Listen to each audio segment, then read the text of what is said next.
प्यारे विद्यार्थियों, स्वागत है आप सभी का आपके अपने चैनल हिंदी और ऋतुस विद्यार्थी में।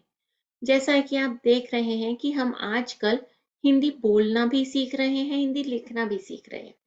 हमने बहुत सारी बातें कर ली ग्रामर की। अब हम बात करेंगे कि हमें सही हिंदी कैसे बोलनी होती है। तो मैं आपकी मदद के लिए, आपकी सहायता के लिए हिंदी सिखा रही हूँ। अगर आपको वीडियो पसंद आए तो लाइक कीजिए, शेयर कीजिए और कमेंट करके बताइए कि आपको यह वीडियो कैसा लगा। तो पिछली क्लास में हमने किया था प्रेजेंट टेंस, राइट? तो आज हम करने जा रहे हैं पास्ट टेंस। आप ध्यान से देखिएगा और उसके बाद मुझे बताइएगा कि आपको क्या समझ नहीं आया है। तो मैं स्क्रीन शेयर करती हूँ और फिर हम शुरू करते हैं। तो जैसा कि आप देख सकते हैं, यहाँ लिखा हुआ है पास्ट टेंस। हम इंग्लिश में पास्ट टेंस के लिए वॉज एंड वर यूज करते हैं बेसिकली।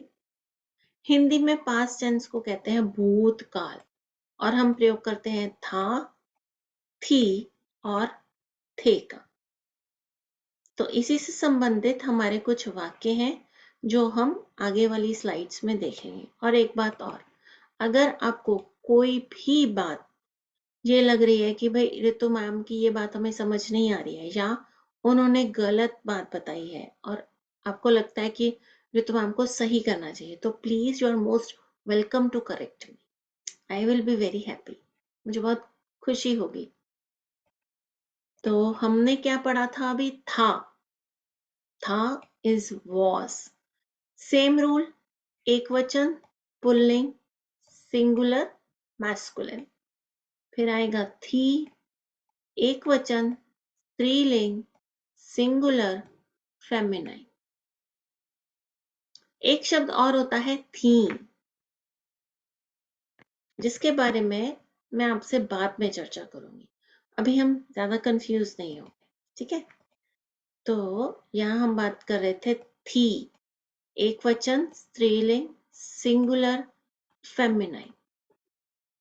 फिर है थे, वर, बहुवचन पुल्लिंग और आदर सूचक, प्लूरल, मैस्कुलिन एंड रिस्पेक्ट।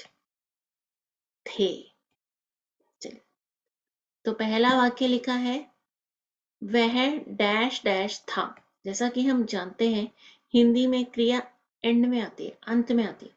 तो हम कह सकते हैं वह पढ़ रहा था, वह खेल रहा था, वह नाच रहा था। तो he was dancing, he was playing, he was singing. अब थी, जैसा कि हमने ऊपर ही देखा, स्त्रीलिंग फेमिनाइन, वह खेल रही थी, वह नाच रही थी।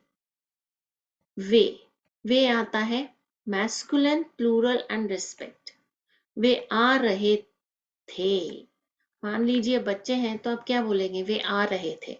अब पिताजी, अब यहाँ पर कुछ बच्चे कंफ्यूज हो जाते हैं, भाई पिताजी तो एक वचन है, राइट? कुछ बच्चे कहेंगे कि मैम पिताजी तो एक वचन है, तो हम क्या करेंगे? तो हम उन्हें आदर यानी कि रिस्पेक्ट के लिए बोलेंगे पिताजी आ रहे थे।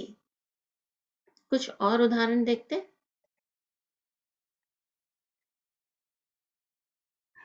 तो जैसा कि आप स्क्रीन में देख सकते हैं, the boy is playing, it is in present tense. The boy was playing, past tense was. लड़का खेल रहा है, लड़का खेल रहा था। रहा, मैंने आपको पहले भी बताया था, आईएनजी के कंटेक्स्ट में है, तो इसका टेंस से कुछ लेना देना नहीं है। इसका सिंगुलर प्लूरल से जरूर लेना देना है। अभी हम और उदाहरण देखते हैं। Reena is playing, Reena is a girl, तो रीना खेल रही है। रीना वॉज प्लेइंग, इससे क्या हो गया पास्ट टेंस में? Was playing. तो हिंदी में क्या बोलेंगे? रीना खेल रही थी, रही, रही थी। ऊपर अगर लड़का है तो हमने क्या बोला था? खेल रहा है और रही है। तो फेमिनाइन वर्ड्स को इस तरीके से हम रिकॉग्नाइज कर सकते हैं कि वे वर्ब में कैसे प्रयोग हो रहे हैं। अभी हमने बहुत सारी क्लासेस लेनी है, धीरे धीरे हम सब कुछ सीख जाएंगे। अगला सेंटेंस है किड्स आर प्लेइंग, बच्चे खेल रहे हैं। किड्स वर प्लेइंग, बच्चे खेल रहे थे। प्लूरल मैस्कुलिन, बच्चे खेल रहे थे। माई फादर इज कमिंग, मेरे पिताजी आ रहे हैं। भाई बहुत अच्छी बात है ना। माई फादर वॉज कमिंग, मेरे पिताजी आ रहे थे, नॉट रहा था, आ रहे हैं। तो बस आज का वीडियो यहीं तक है। अगर आपको कुछ समझ नहीं आता है तो प्लीज मुझसे पूछिए, मुझे भी अच्छा लगेगा। और अगर कहीं पर कोई गलती हो रही है तो मुझे भी करेक्ट कीजिए। चलिए, बाय बाय।